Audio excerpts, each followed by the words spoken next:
As the opioid crisis reaches new levels of concern in Colorado, there is help on the way at last. Colorado Attorney General Phil Weiser announces a $26 billion settlement with Big Pharma to enhance enforcement, rescue those trapped in addiction, and stop the spiraling death count in our state.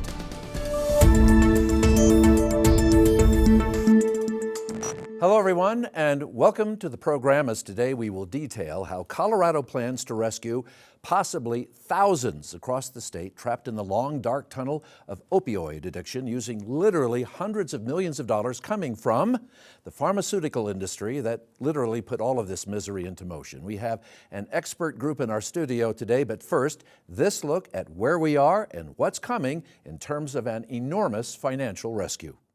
In 2016, Colorado saw 49 total fentanyl deaths, but in 2021 there were 803, and that figure is still climbing as a final count comes together. Even more astonishing, in just the last 5 months alone, the Denver division of the DEA seized 800,000 fentanyl pills, 10 times more than the 80,000 seized in all of 2019. The use starts out a lot of times recreationally, and then because of the addictive nature of fentanyl being 100 times more potent than morphine, they get addicted far more quickly. I've had clients come and tell me they're using fentanyl pills that are supposed to be strictly fentanyl 35, 40 times a day. And it's not just a Colorado problem. 210 Americans across the country now die every day due to, often unwittingly, ingesting deadly amounts of fentanyl. In my jurisdiction, just a couple weeks ago, we had 5 people die from a fentanyl overdose. I was out on scene that night. I went to the apartment. It was a crime scene, and it looked like a mass homicide scene. These 5 people thought they were taking cocaine. Instead, they were taking fentanyl, and they dropped to the ground. So it is incredibly dangerous. Fentanyl is lethal, and it's fast. So those folks didn't even have time to call for help. Painkillers is where it started for me. They were in everybody's medicine cabinets. They were very accessible. They were prescribed by a doctor, so how scary could they really be, you know? Occasionally I would do coke and ecstasy, and painkillers just became the occasional thing until something in my brain was like, yes, this is it. This is what we've been missing. I became aware that later that Gabriella was telling me that she would go to parties and basically people would empty out bottles into a bowl and they would have parties with pills. And I mean, it was foreign to me. I thought my daughter was a regular teenager. I became okay with the notion that I was gonna die in my addiction. And that was okay with me because I didn't see the point in trying to crawl back out of it for a very long time. Now what they're doing with the fentanyl is wild to me. You know, like when I was using, which wasn't that long ago, honestly, you know, sometimes you would get a stronger batch, but it wasn't the way it is now. Now it's kind of just like playing Russian roulette with a gun because you don't know. It's like you might have taken 1 pill last week, but this new batch, if you take the same pill, you're done. The worst part of it all is having somebody that's desperate to go to treatment, having somebody that's out there, they're willing, and the people that are willing the most sometimes have the fewest resources. So they don't have a great insurance from a job because they don't have a job. Like they're just out there struggling super tough. Thanks to the Stout Street Foundation, Alexander and Gabriella were eventually able to get help for free. Stout Street is a long-term residential drug rehab treatment program which includes job skills training. The Colorado Attorney General's office recently announced a $26 billion opioid agreement with the nation's 3 major pharmaceutical companies. Colorado will receive $385 million to be distributed to all 64 counties. Now that that settlement is done, I'm working with other leaders in my jurisdiction to help determine how we want to use that money to help people and to help address this problem. And so the Attorney General Weiser's work on this has been really instrumental, and I think that we will see the benefits of that work in the years to come. The state has done a wonderful job in trying to identify where that money should go, meaning looking at treatment programs, looking at MAT, meaning medication-assisted treatment programs, looking at incarcerated individuals. We can find not just treatment programs, because that's certainly one aspect of it, but the interventions that we can do and the prevention that we can do. If we can hit it at different parts of society so that this doesn't occur, this money that comes through allows us to really focus some efforts and focus some resources into those areas. Gabriella's father also wants to see the settlement money go towards education, testing kits, and making Narcan, the drug used for treating overdoses, more accessible. She's probably had Narcan 12 times in her life, that she's and saved her life from overdosing. And I think you've also administered to people. Probably more than 12, I'm not sure. A lot, though.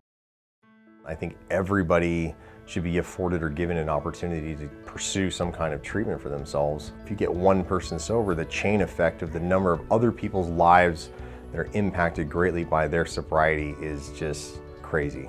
It's a landmark amount of money, and I hope that it does change the narrative for this so that we're not playing catch up for the next several years, and we can actually get ahead of this and really turn this around. So if some of that terrifies you, it probably should, especially if you are a parent. But we want our audience to know today that we are a program about solutions today. We will talk about the problem, but there is good news in this program about how we resolve this problem in our state and our communities. Our guests today are all experts, as I said. Colorado Attorney General Phil Weiser is here. Mr. Attorney General, thank you. Jefferson County Commissioner Lesley Dahlkemper, who has been part of our program before. Lesley, thank you for being here. And Summit County Sheriff Jaime FitzSimons. Thanks to all of you for joining us today. Mr. Attorney General, let's start with the settlement, which in fact is literally tens of millions of dollars. Is there a timeline for the settlement and for delivery of the money? What does that look like? So since I became Attorney General, we've taken on these pharmaceutical companies and others who worked with them, like McKinsey and Company. So far, we have $400 million and counting coming to Colorado. That number could increase as we have more settlements that we're able to line up or litigated decisions. The money will start this summer. It's over 18 years, and it's going to be distributed in a bottom-up fashion.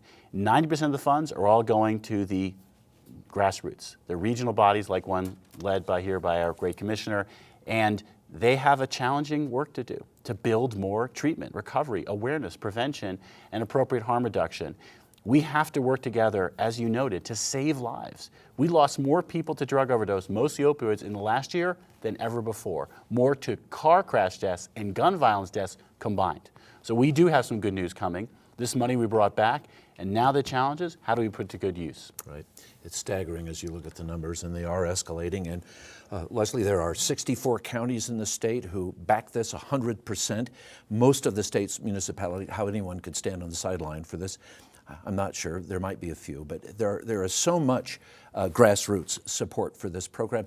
I know that you're looking at the big picture, but just in terms of Jefferson County, where you live, what would it look like for Jefferson County, this rollout? What kind of programs do you see for this county? So a couple of things I would share with you. One, I really want to thank the Attorney General for his leadership in working early on with local government leaders. That was key to ensuring that the settlement dollars go right back into our community so we can address these problems head on.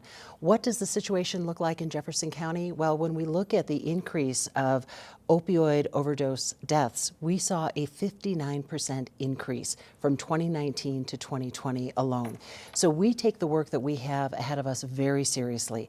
What do the settlement dollars mean? What do those actual dollar amounts look like? We're looking at about 1.3 million annually over 18 years. Now remember, that's the first wave of settlement dollars, but we want to get it right. We want to be thoughtful and strategic about how we address this work. Our region is not only Jefferson County, but we're working arm in arm with Gilpin and Clear Creek counties. The other effort we're focused on is working with our other regions. In fact, just earlier today, I was on the phone with Adams County, learning more about the work Adams County is doing. So we're going to learn from each other. We're going to make sure we're accountable. We're very transparent in the work we do, but we need to have a lot of conversations with our community and experts in the field, so we're allocating the dollars in the right way and we're effective. I know that everybody is hoping for a piece of the pie to work on solutions in their community. And I know that's a broad program, but generally, Jaime, it comes down to a lot of law enforcement as we talk to viewers and to voters. And I know as elected officials, you've all heard this from your constituencies in dealing with this problem. There seems to be one ultimate solution, and that's like, let's take these people off the street, let's just put them in jail, let's get this over with. But of course, the problem is much bigger than that. And Jaime, there's actually a question in there. But first, I want you to listen to your colleague, Rick Brandt, who's the chief of police in Evans, Colorado. And Rick is talking about what he had to say about that particular solution, which the refrain, let's just lock them all up. Here's what he had to say. What I can tell you now, after 40 years of law enforcement, is that if arrest, stigmatization, and incarceration worked with drug users, we wouldn't be here today. I'm excited at the prospect of actually seeing this cohesive effort come together and maybe make a real dent in this, because the problem is getting worse and worse and worse, and we've got to find a way to get it under control. When we do this together, we can save lives. So there seems to be general agreement among law enforcement on this, Sheriff, that you really can't arrest your way out of this, and you see that as exactly the same problem. It is, Mark, and thank you for having me. I've been doing this for 32 years. And 3.5 years I spent working undercover narcotics.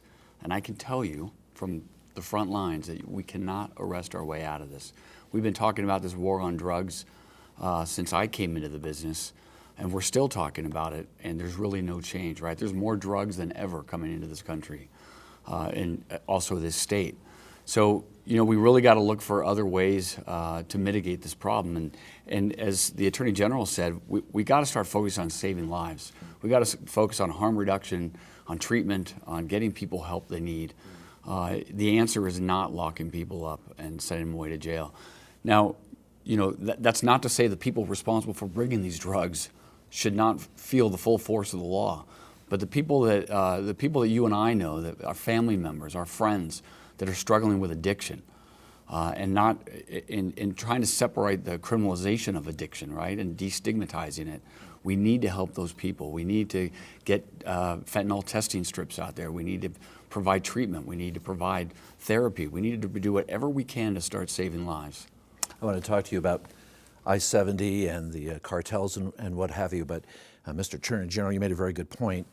Just arresting these people away, it's just kind of a vicious circle for these addicts. Am I right? So I've heard from sheriffs all across the state. In Montezuma County, for example, the complaint that I arrest somebody, they go into my jail, they withdraw, they leave, and they can easily go right back to using, and we're in this cycle, and it's not making progress. We don't have enough drug treatment in our state. We have about 16% of what we need. In parts of our state, the southwestern part, you got to drive 3 hours to get to an inpatient drug treatment center. So the money that's coming in and these bottom-up regional collaboratives promise to build more inpatient drug treatment, more recovery pathways, better education. We can save lives, and we can do something about this cycle that is not productive and that is taking a lot of social resources. And then the other thing I want to emphasize, when you leave jail after having gone through withdrawal, you're 130 times more likely to overdose than the average person because your body resets. And you might go back to using what you're using before, except that then it's a deadly dose. We have a picture of, and by the way, for someone who takes a statin drug and a multiple vitamin every day, and that's not just me, there are literally, millions of us in Colorado. The whole thing is a mystery. And I want to ask you that question, how did we ever get to this point? But fentanyl is the 500-pound gorilla in the room, and we have pictures from your office of a regular opioid prescription pill and a counterfeit opioid prescription pill full of fentanyl, which you may have heard in our piece at the top of the show can kill people in a minute to 2 minutes. The poor people who died in Commerce City, all 5 of them, the prosecutor there said it looked like an actual homicide, like a murder scene. These people just fell over dead where they stood. So I want to ask about fentanyl in just a moment. But first of all, I have this other, we talked about how hard it is for people to get treatment. I mean, our facilities are just overrun and overloaded, and you've all said that it becomes a personnel problem. We just don't have enough people, to to man this up, to take care of all the people who need help. And so it's been very problematic for some of them. We have an excellent example of that.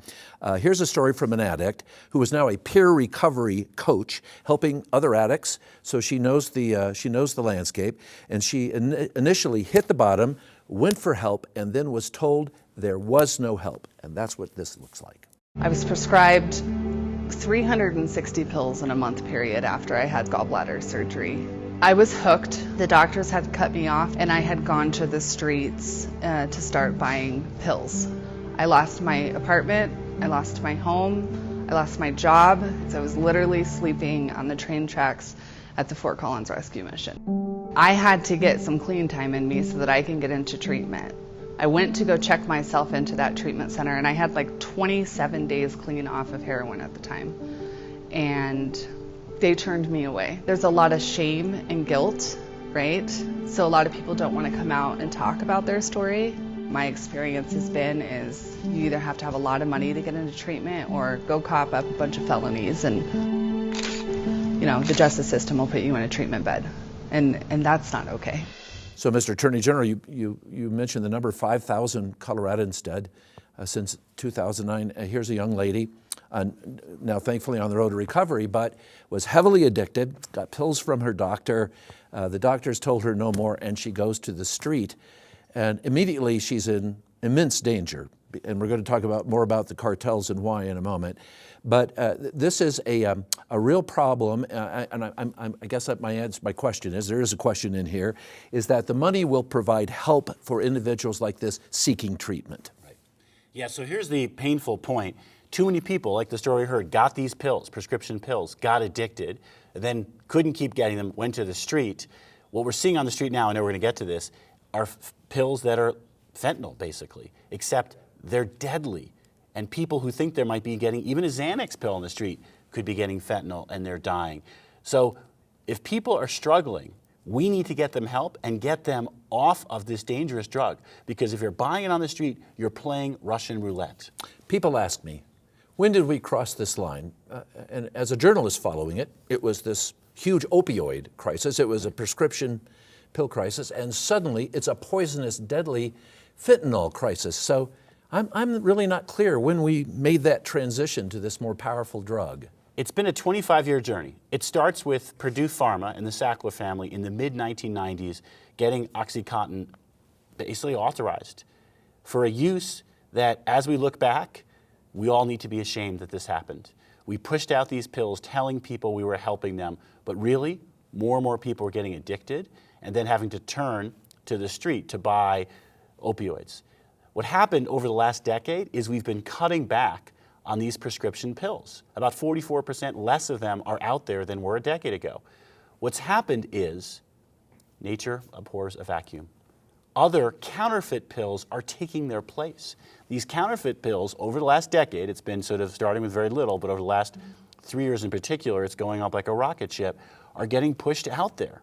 And fentanyl, which is synthetic and much more potent, can kill in a way that we hadn't seen before. So because of the now increasing distribution of these fentanyl-based pills, more people are dying than ever before.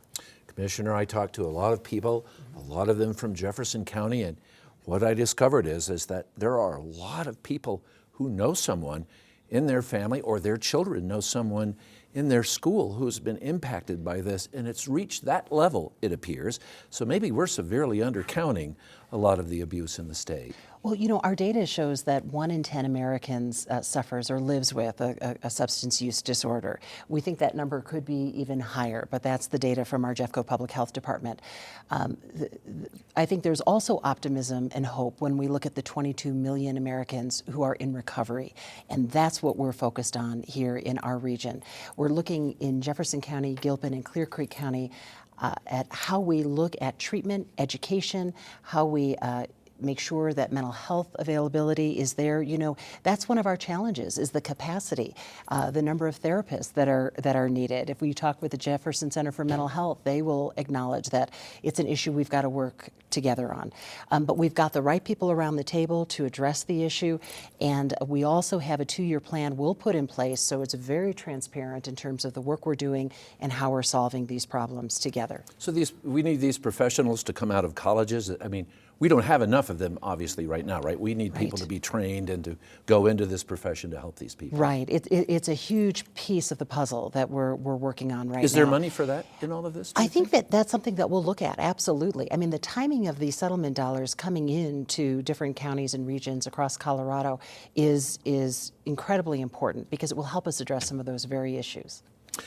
Sheriff, we were talking about the drug corridor, I-70, and you mentioned that Highway 9 is in there as well, and Summit County is kind of at a nexus for a lot of this drug traffic, actually. And you're looking at putting special units. Well, let me ask you this question first, because I'm always astonished when I hear it. I just don't believe it, but in the back of my mind, I know it's true. The cartels are in Colorado, and they're operating quite profitably.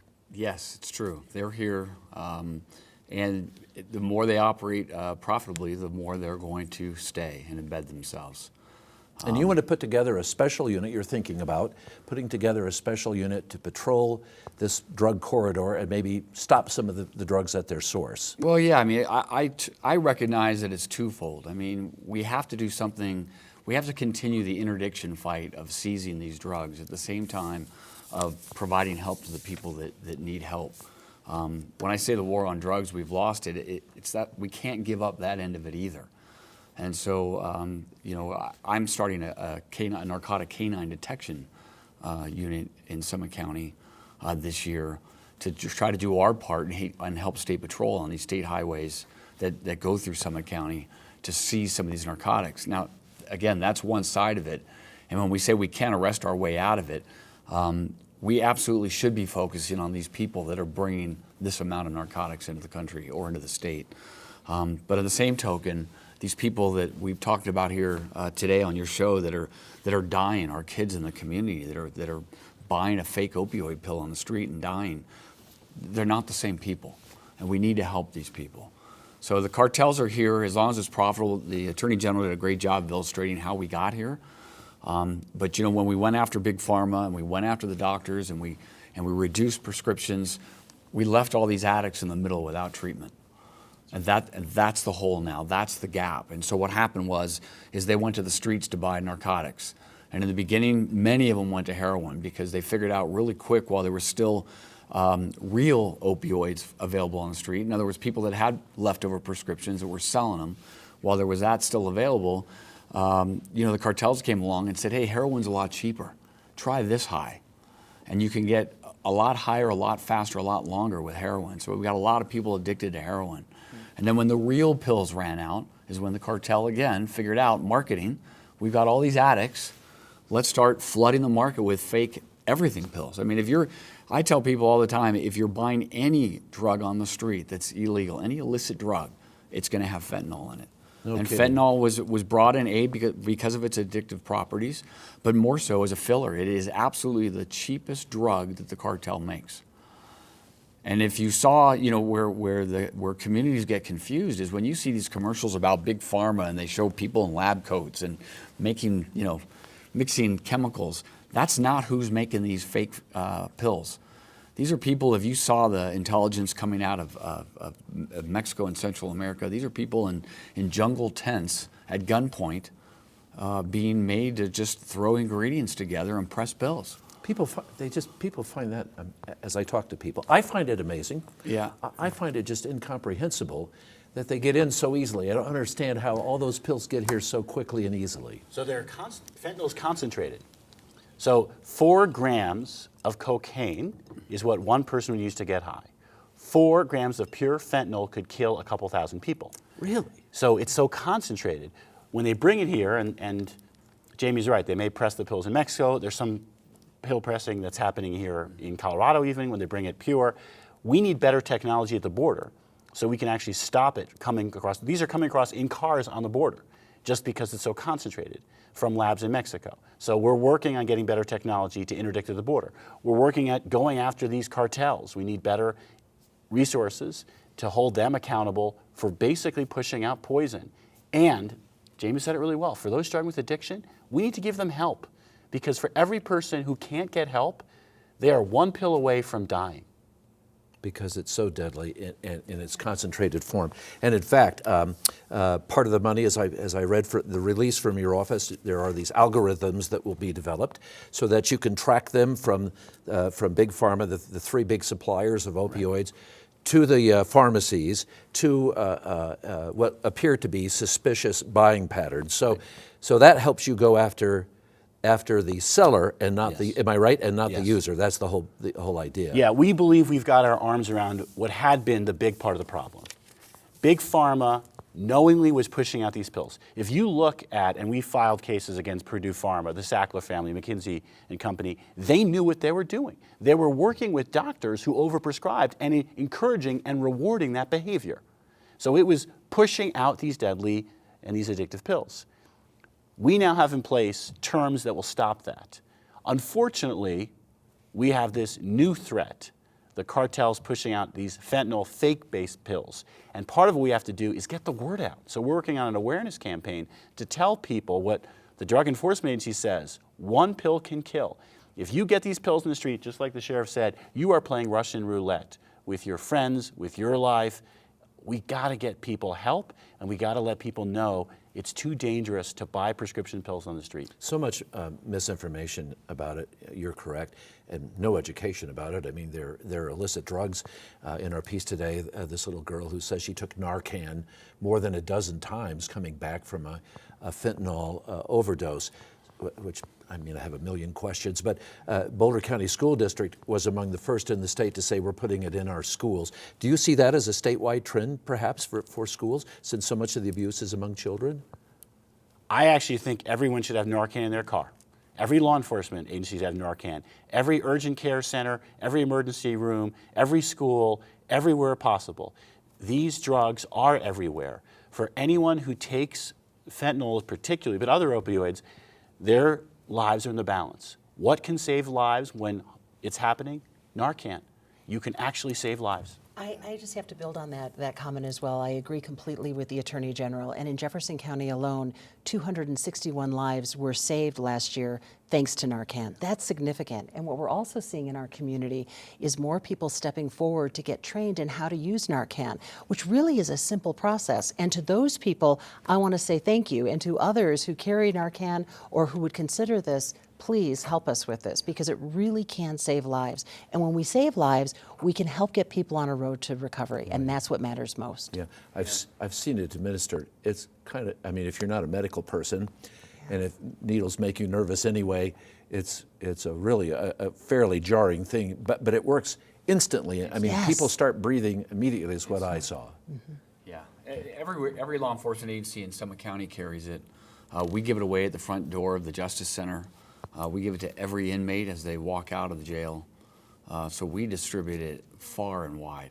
You have Sheriff, you have a treatment program in your jail. So you take these addicts in and you put them on a program immediately. Can you, just because it illustrates how difficult it is to get off these drugs, you say it's a long, lengthy process. It's a substitute. You're treating them with other drugs. Is that correct? Yeah, so in our Justice Center, we screen everyone that comes in the door for substance use disorder, mental health, and traumatic brain disorder. And we start figuring out who needs what kind of treatment. And we have a really robust mental health team and substance use team that, for the people with substance use disorder, works with them with therapy, with medication-assisted treatment. We hear that MAT, medication-assisted treatment. MAT program, right? MAT program. Narcan, and we do two other things that are really interesting. One is called AccuDetox, where it's a acupuncture. We have a therapist in our jail that works with inmates on that because it helps with that, and then we do EMDR for trauma. So, and these all work together in one big program, again, along with therapy. And then as people are exiting our custody, we do a warm handoff to a partner in the community that continues with this. Oh, I see. so we don't lose track of them. Good idea for our counties, for all of our jails, do you think? Absolutely, and I think that's where we have expertise at the table to help us identify where the gaps are in the treatment and the services that we provide, how we fill those gaps, and which programs are most effective. One of the other things I'd love to share is that we have counties who are facing real budget pressures right now. So these settlement dollars, especially for Jeffco, a county that has not debruced, will be an issue as well, and will help us move forward in identifying great programs that can help people in our community. You know, we had a behavioral unit as well as a veterans unit in our county jail. A big part of the work of those units focused on helping people with substance use disorders. Those went away because of budget cuts, and I know Sheriff Schrader would very much like to see both of those units come back. So those are among some of the strategies we'll be looking at as we move forward. I know the sheriff and other kind of commissioners, and I certainly don't want to make this settlement sound small because it's a massive amount of money, but when you start spreading it out over our entire state, the dollars start to diminish. I mean, it's not for nothing, and everybody is grateful because budgets are tight and budgets are getting smaller in many places, but it's still a huge mountain to climb. It's don't not. you think? It's not enough. The number I said before, we have 16% of the treatment capacity we need. This settlement, even if it only went to drug treatment, as we talked about, is going to other things too, education prevention, recovery programs, appropriate harm reduction, it's just not going to be enough. Now we have other dollars in the system, some from this Recovery Act that was passed, that can also be used to supplement what's being done at the local level. So I think we do have a once-in-a-generation opportunity with more than one pot of funds that we can put to use. What is important to note is how transformative this investment is. If you're thinking about what can we spend money on as a society that has a huge return on investment, if you help someone, and I love what the Commissioner said, 22 million Americans are in recovery. If you can get someone who's currently struggling with their addiction into recovery, on employment, on family relationships, on quality of life, on the criminal justice system, on the public health system, that's an extraordinary benefit so many times over. So we've got this chance to make that investment, make it work, and on the front end, prevention awareness to make sure that we're keeping people away from what is either Russian roulette or a dangerous situation that many people are living with. Right. And then finally, we talked about Narcan saving lives at the back end. So we got to work on all these angles together. This money is really only a start on this. It's a down payment, but it also creates a framework. And so just what you saw here, learning what's working in Summit County, bringing it to Jeffco, we at the Attorney General's office want to help people across the whole state learn from one another, so we elevate our practice across the whole state. The program, I mean, for someone, just a layman who's watched government for a long time, we mentioned the centralized independent clearinghouse for the primary distributors, and you're using a data-driven system to detect suspicious opioid orders from customer pharmacies. So that's an easy thing to see, apparently. I mean, maybe in today's world, a fairly easy thing to see. Well, we want to make sure that we give information to all parts of the state. And if there's concerns that we see happening, negative trends, we'll let people know. If they're positive trends, which is, hey, this medication-assisted treatment with a warm handoff is shown to be the most impactful approach, we want to get that message out too. So there's warning signs, things that to be concerned about, and there are hopeful signs, things that we should be looking at as bright spots. So this data then would go to the commissioners and to law enforcement, to the sheriff's office, and then so everyone would be sharing it, and then the appropriate action would follow. Correct. Our job at the Attorney General's office is to be a clearinghouse. We're going to be collecting all kinds of different data from different sources and sharing it. By the way, all the money we're spending, we're going to make that publicly available too on a database, so that regions can look at one another and say, how are they spending their money? And everyone can ask the question, what's the best way to address this crisis? Huge transparency. Terminate customer pharmacies' ability to receive shipments and report those companies to state regulators, your office, when they show certain signs of diversion. So is that a pharmacy that might be gaming the system for customers? Yes. So and that's happening? That happens? It has happened. The painful stories you heard, some pharmacies having enough opioids to basically more than enough for every single man, woman, and child in that community to have one opioid a day. So we saw this happening. They were coming in the front door nominally for legitimate uses, but they were going out the back door for uses that we knew were not legitimate. Those type of actions we are now in a position to crack down and prevent them from happening, which means we got to keep our eyes on the cartels, which is the other main pathway for supplying these dangerous drugs. Right. Can the commissioners go out and do license enforcement? I mean, since you'll have all this information now, all this data, Jefferson County is an example, but certainly Douglas, Elbert, Gilpin, everybody. Do you guys go in and with license control and say, hey, you know, this is a violation. The data says you're not following the rules, and go after them? I think that's certainly something that we can look at in cooperation with the AG's office, with Sheriff Schrader and other partners with whom we're working throughout this process. So we can absolutely look at that and see if part of the challenge with this work, but it's a good challenge to have, is that there's so many aspects in terms of potential strategies, from education, prevention, treatment, the law enforcement piece. One of the aspects that I really like about the framework that we're following for solving these issues is that there is so much transparency in terms of how and where those dollars will be spent. So in June, we're going to have a day-long conference to bring people around the table to really talk about the landscape. What does it look like in Jeffco, Clear Creek, and Gilpin? County and... These are behavioral health specialists, people in law enforcement, thank you, elected officials, mental health specialists, people in recovery. Well, that's how we're going to begin our days, by listening to people in recovery and hearing their firsthand stories. The AG will be joining us a little bit later in the day as well, but we're going to spend a lot of that time talking to one another about what the landscape looks like, where are the gaps, where can we see some wins in terms of addressing this issues as soon as possible? What does that look like? You're going to have a really busy summer. Yes. I'm all in this work. There's nothing more important, because here you have an incredible leader bringing people together saying, how do we solve the problem? I can't help but show up, because I'm going to learn there. And then when I go to other parts of the state, they're going to say, what would you suggest to us? And I'm going to say, talk to Lesley. She's doing some great work in Jefferson County. So yeah, this for me is going to be a mission that is going to keep me busy, because we have a whole bunch of different regions. We got a big state, but I'm here to support all the regions. And the way we set this up, it's a bottom-up framework. That's where the money's going to be spent. That's where the problem has to be solved. Right. People want to see their government work. And another regular comment from so many of our viewers is, you know, as I said, most Americans take a statin, maybe a drug for diabetes or heartburn, and a multiple vitamin, and they look at this, and it's just so hard to get your arms around. You know, how did we get here? Clearly, the pharmaceutical companies were poisoning their own customers, essentially, is how it landed. But is this, now the question is, because we want to be about solutions, is this the road out for us? I mean, it's certainly the beginning, but do you think this ultimately is the road out for us? I think it has to be the road out. I mean, it's going to take a lot of work, a lot of trial and error, but everything we've tried up until now hasn't worked. And now there's partners engaged on all levels.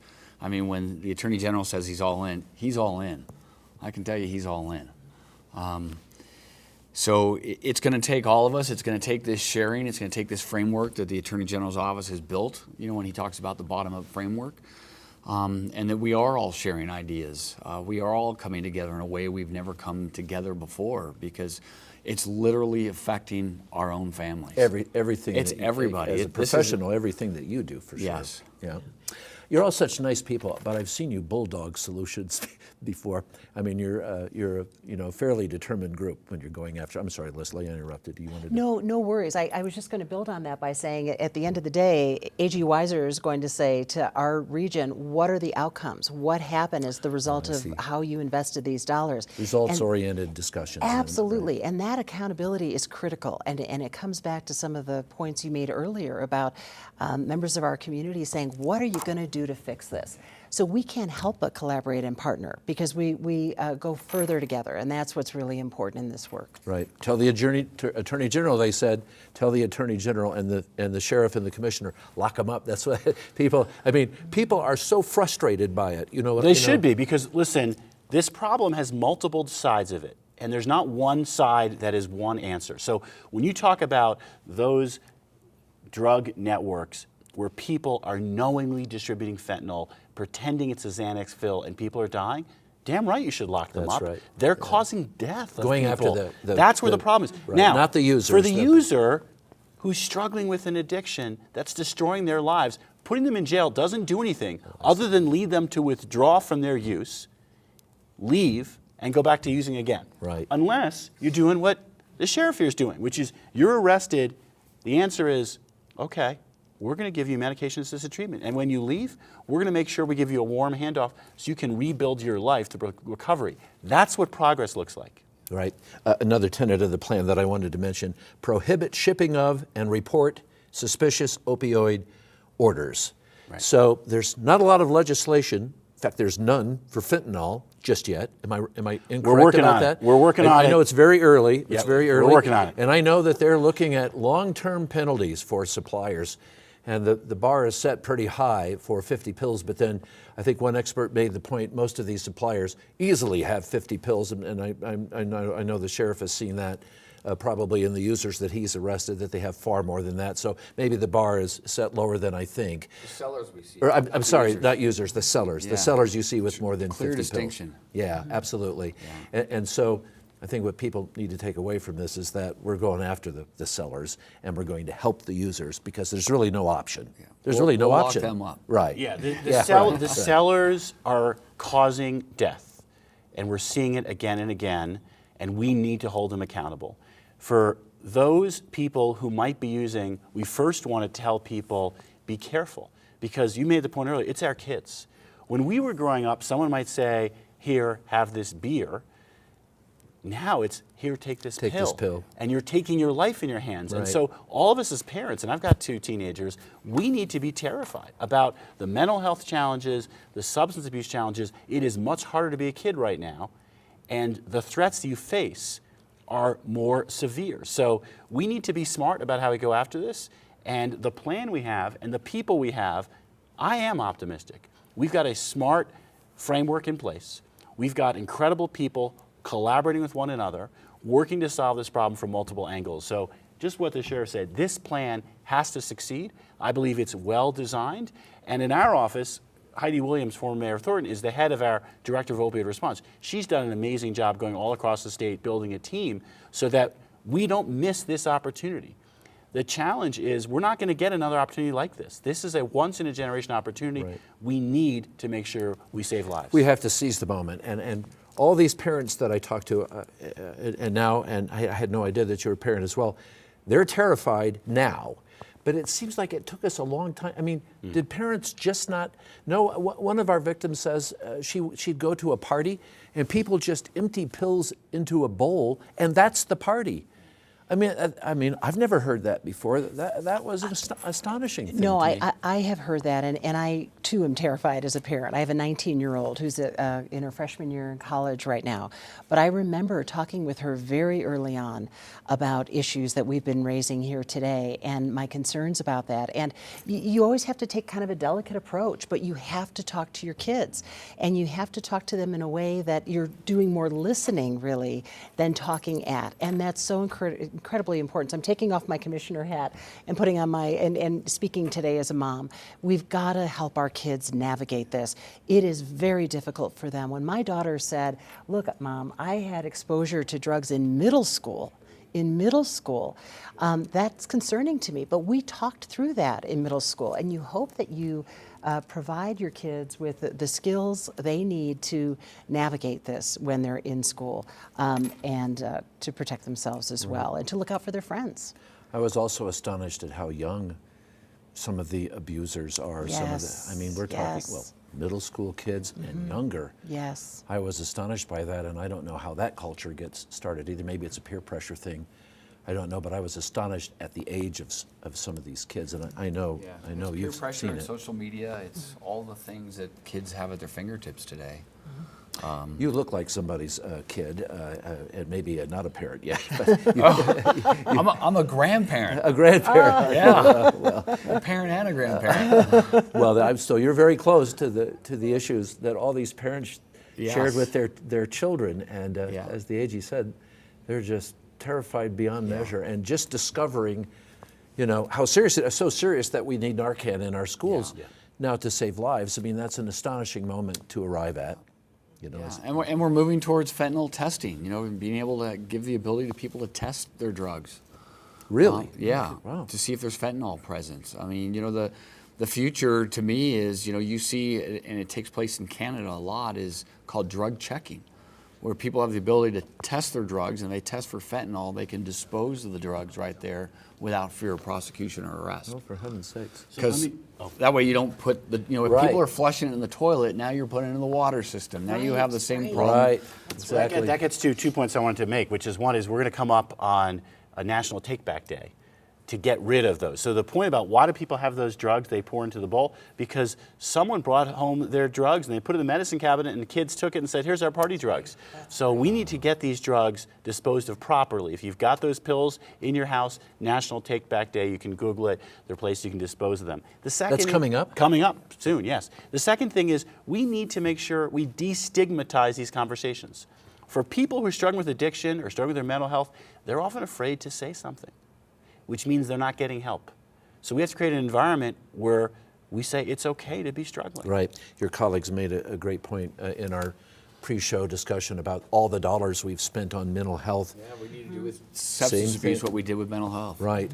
So maybe no wrong door. Right. No, exactly. And reduce stigma. Right. Absolutely. Right. Such a serious problem. Well, this is so exciting. It will be marvelous to have you guys back. Well, let's see. I saw the last payment by Purdue Pharma was 2039. So it's an 18-year journey. It took us 25 years to get into this hole. It's going to take us a while before we get out of it. But we're in this work for the long term.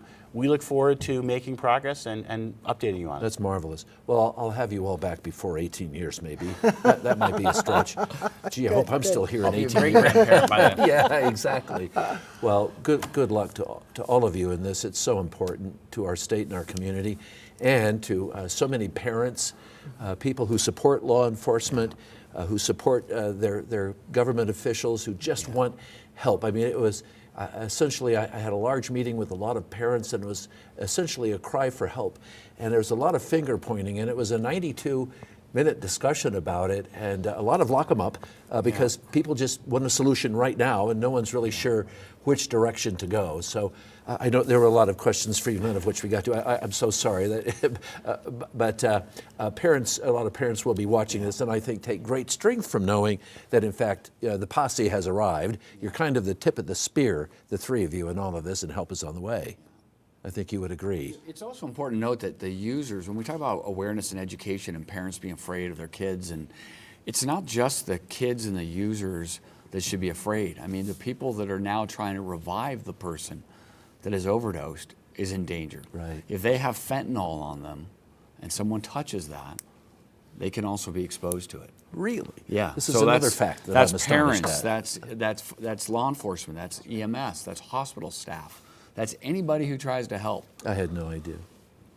So this is how dangerous fentanyl is. Right. When the Attorney General was talking about That's just such a little bit amount. That's a very important point to make. Yeah, be careful. Right, absolutely. Well, shoot, we should go another hour, but I know you all have schedules. Sheriff, thank you so much. Thank you. Commissioner Dahlkemper, thank you. Mr. Attorney General, thank you, and great good luck to all of you in this. And you must come back so that we can have, more discussions about where it's going. And it's just a huge issue in our community. Thanks to all of you for tackling it. So appreciate it. And thanks to all of you for joining us today. Let's talk again soon.